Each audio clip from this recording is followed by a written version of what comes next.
Muy buenas para todos, mi nombre es Rodrigo Castrillón, soy estudiante de medicina de la Universidad del SINU, perteneciente al curso de ginecología y obstetricia. El día de hoy vamos a abordar un tema muy importante, lo que es la rotura prematura de membrana, que es una patología muy frecuente en las gestantes. A continuación vamos a abordar una serie de diapositivas donde trataremos de abordar todo el tema. Entonces tenemos que a manera de definición se define como la pérdida de la continuidad de las membranas ovulares con la salida del líquido amniótico que ocurre antes del inicio del trabajo de parto. Según la edad gestacional, rotura prematura de membranas pretérmino después de la semana 20 y antes de la semana 37, rotura de prematura de membranas a término que ocurre en embarazos a término después de la semana 36. Terminología, entonces tenemos que periodo de latencia, rotura de membranas prolongada. El periodo de latencia es el tiempo que va desde la ruptura de las membranas hasta la aparición de las contracciones uterinas. Rotura de membranas prolongada es la ruptura de las membranas después de 24 horas de evolución. Entonces tenemos tres clasificaciones: eh, previable, lejos del término, cercanas al término. La previable menor de 23 semanas, lejos del término de la 23 a la 31.6 semanas, cercanas al término de la 32 a la 36.6 semanas. Entonces tenemos que a manera de epidemiología, esta afecta aproximadamente a un 2 al 19% de los embarazos, se presenta en un 60 a un 80% de las gestaciones a término. El periodo de latencia promedio es de 7 días, aumenta a medida que disminuye la edad gestacional. Se presenta aproximadamente en un 10% de los nacimientos y se asocia a un tercio de los nacimientos de pretérmino. En la población general, la ruptura prematura de membranas corresponde al embarazo de término en el 8%, embarazos de pretérmino el 3% y menos del 1% a embarazos del segundo trimestre, previos a la viabilidad fetal. Entonces tenemos que la etimología o los factores de riesgo de la rotura prematura de membranas: infecciones maternas, infecciones de las vías urinarias, infecciones del tracto genital bajo, cervicovaginitis, enfermedades de transmisión sexual, infecciones intrauterinas como la coriamnionitis, alteraciones del pH vaginal, incompetencia cervical, exploraciones cervicales, déficits nutricionales, tabaquismo, coito, concentraciones de prolactina, antecedentes de rotura prematura de membrana o parto pretérmino, antecedentes de cirugías cervicouterinas, trastornos patológicos de placenta, embarazos múltiples, polidoridáneos, entre otras. Vamos a hablar un poco sobre la fisiopatología de la ruptura prematura de membrana. Antes que ello vamos a hablar sobre la membrana que compone el citosol como el corión en el cambio, más el corión es más fuerte. Todo esto por la presencia de todas estas, por la presencia de colágeno en todas ellas y todas las estructuras y todas los componentes que en ella están. Siguiente. Hablando un poco de la fisiopatología, vamos a decir que pues, la ruptura prematura de membrana es un fenómeno multifactorial que va a estar pues, comprometido dado por el aumento de las tensiones en las membranas, por el debilitamiento congénito de las membranas, pues aquellas mujeres donde la mayoría de los partos son pretérminos. Vamos a tener lo que es el debilitamiento de las membranas por infecciones como la vaginosis bacteriana, y vamos a tener la iatrogenia, que debe ser por una reacción directa de la membrana, que está por un tacto, un cerclaje o una amniocentesis.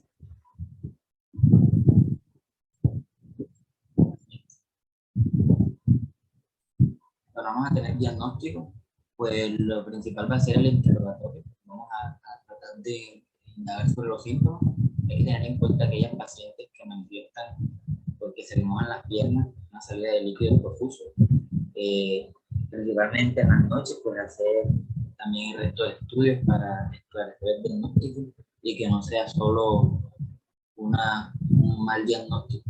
Vamos a tener el diseño físico de los genitales, que los genitales internos con la espectroscopia, pues se le pide al paciente que haga una maniobra de Valsalva que puje, lo que va a dar con la salida del líquido, lo podemos identificar fácilmente con la espectroscopia. Si no se puede apreciar el líquido, pues lo que podemos hacer es una punción inyectar vitamina B12, que es pues, con un color rojizo, y le ponemos a la paciente una apófise estéril en la ropa interior, dado que en 24 horas, si encontramos presencia de líquido rojo, pues podemos dar con un diagnóstico de ruptura prematura de membranas.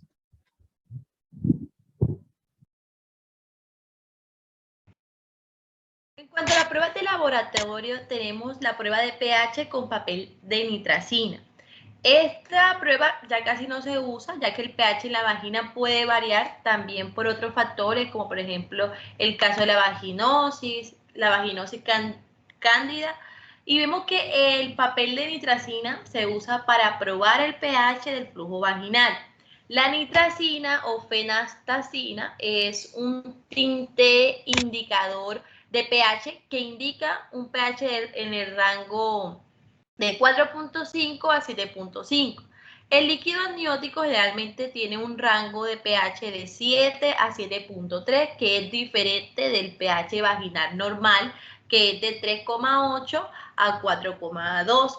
Y a menudo diferente del pH de orina, que suele ser menor de 6, pero puede ser más alto.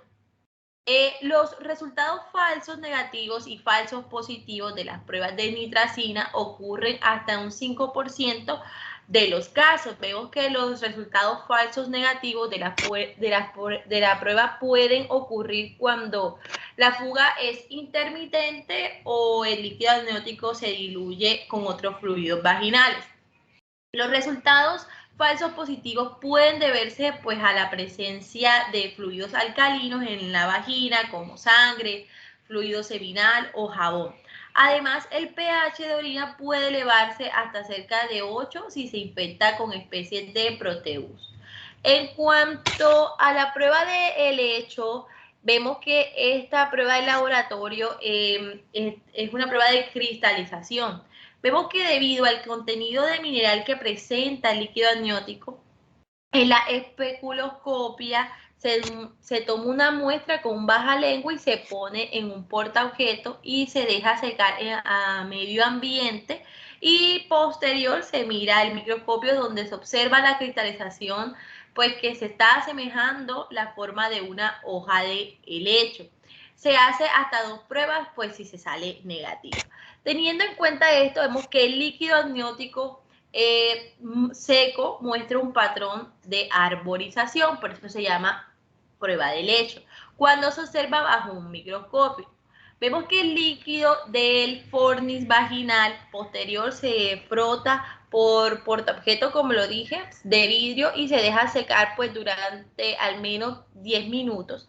Vemos que el líquido amniótico produce un patrón de lecho delicado, en contraste con el patrón de arborización grueso y ancho del moco cervical seco. Vemos que el moco cervical bien estrogenizado o una huella dactilar en el portaobjeto del microscopio puede causar una prueba de lecho positiva falsa. Los falsos negativos debe deberse a líquido amniótico inadecuado en el hisopo o una fuerte contaminación con el flujo vaginal o sangre.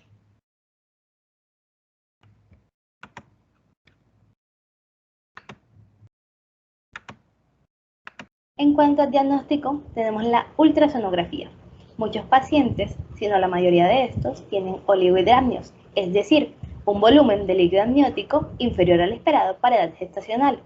Los criterios para interpretación del volumen de líquido amniótico pueden variar, pero se definen como una bolsa vertical máxima del líquido amniótico que es menor a 2 centímetros de profundidad o un índice de líquido amniótico menor o igual al 5%.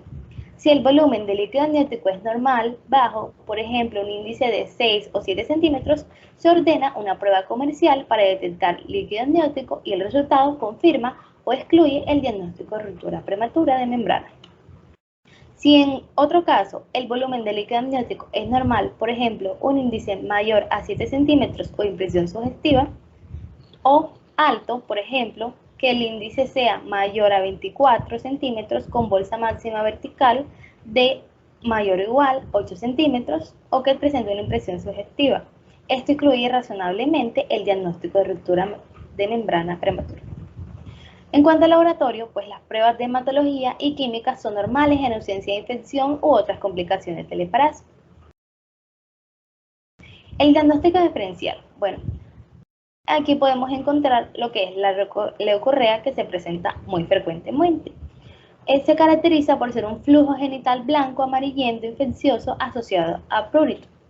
Tenemos también la incontinencia urinaria, esto también es muy frecuente en la segunda mitad del embarazo, especialmente en pacientes multíparas, se puede dar por relajación perineal o retrolistocele. Para descartar una infección del tracto urinario sirven estos. En cuanto a las eliminaciones de sapón mucoso, también son muy frecuentes. Aquí se produce un fluido mucoso, a veces algo sanguinolento. La rotura del quiste vaginal, esta ya es un poco infrecuente, pues se produce una pérdida brusca de líquido cristalino por la vagina. Y al examen se puede observar la cavidad pequeña en paredes vaginales. Esto es muy raro. En cuanto al hilo real decidual, también es infrecuente y se produce en la primera mitad del embarazo. Está presente un líquido claro, con tinte amarillo, a veces sanguinolento, desde espacio entre decidual parietal y refleja, que se fusiona entre las 16 y las 18 semanas. Tenemos también lo que es la rotura de bolsa amniocorial. Es también infrecuente como los dos anteriores, muy raro, de espacio virtual entre corium y amnios, y se produce por la animación de este último. Bueno, en el manejo de la conducta general, cuando no hay signos clínicos o infección ovular, sería hospitalizar, un reposo absoluto en cama para prevenir un prolapso del cordón, paciente acostada, pierde menos líquido. Bueno, el 80% del líquido amniótico es producido por la orina del feto. También la higiene perinal con antisépticos y apósitos estériles cada 4 horas. Limitar los tactos vaginales. Se pueden hacer solo cuando hay inicio de la actividad uterina para saber si está en trabajo de parto. Una esplucopía diagnosticada, evaluación dinámica uterina, es decir, los signos indirectos de la coriomnosis. Si esta no está indicada, solo se usa en un periodo corto, cuando el embarazo es mayor a 35 semanas, con el fin de retardar el proceso de parto, para poder administrar el inductor de maduración en el feto, es decir, betametasona de 12 miligramos por 2 días.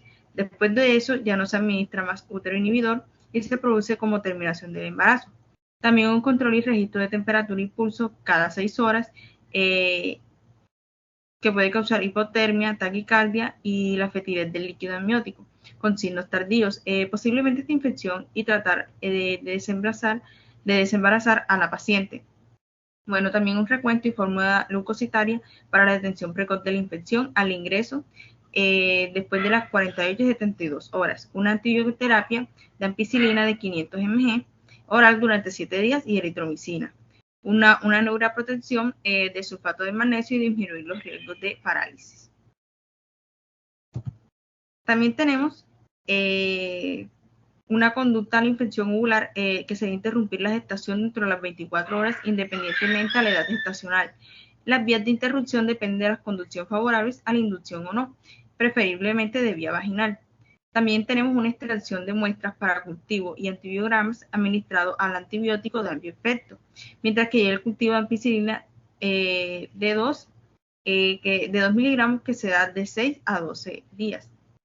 Tenemos los riesgos perinatales, que es la prematuralidad antes de la semana 35 entre los menores, que esta es la más prematura.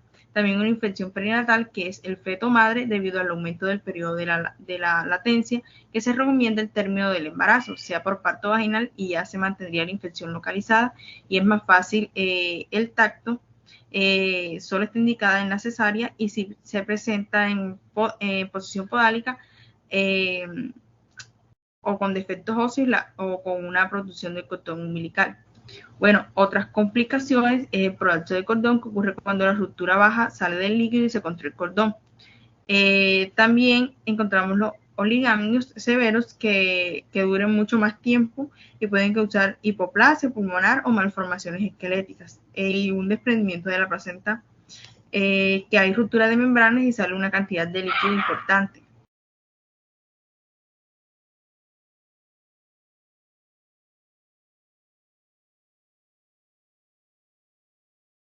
En el esquema de antibióticos se puede decir que la administración de antibióticos de amplio espectro prolonga el embarazo, reduce las infecciones maternas y neonatales y reduce la morbilidad gestacional dependiente de la edad. Con base en la información disponible para reducir las infecciones maternas y neonatales y la morbilidad dependiente de la edad gestacional, se recomienda un ciclo de tratamiento de 7 días y una combinación de ampicilina y eritromicina intravenosa seguida de amoxicilina y eritromicina orales durante el manejo expectante de mujeres con ruptura prematura de membranas que tienen menos de 34 semanas de gestación. En el régimen que se utiliza aquí es el régimen Eunice-Kennedy-Shilber, el ensayo de la red de unidades de medicinas materno-fetal del Instituto Nacional de Salud Infantil y Desarrollo Humano. En este se habla de que hay que aplicar ampicilina intravenosa de 2 gramos cada 6 horas y eritromicina 250 miligramos cada 6 horas, esto durante 48 horas, seguidas de amoxicilina oral de 250 miligramos cada 8 horas y eritromicina base de 333 miligramos cada 8 horas.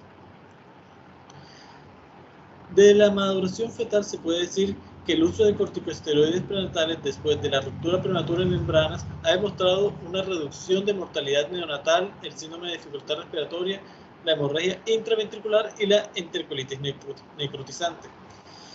De esta maduración se recomienda que sea un ciclo único de corticosteroides para las mujeres embarazadas entre las 24 y 34 semanas de gestación y puede considerar para las mujeres embarazadas de 23 semanas de gestación que están en riesgo de parto prematuro dentro de 7 días. Datos recientes indican que la administración de betametasona en el periodo prematuro tardío entre las 34 y 36 semanas reduce la morbilidad respiratoria de los recién nacidos. Y además de esto hay que informar que no hay datos que apoyen el uso de corticosteroides antes de la viabilidad y actualmente no se recomienda la administración de corticosteroides en este contexto. Además de que la administración semanal de corticosteroides está asociada con una reducción del peso al nacer y del perímetro cefálico y por lo tanto no se recomienda. Bueno, ¿y qué medicamento para la inducción del parto en manejo no expectante de pacientes con ruptura prematura de membranas sin trabajo de parto se recomienda? El medicamento que se recomienda en primera instancia es oxitocina o misoprostol oral a bajas dosis, vigilando continuamente la hiperestimulación uterina en el bienestar fetal. Y no se recomienda para nada el misoprostol vaginal de uso vaginal en la ruptura prematura de membranas.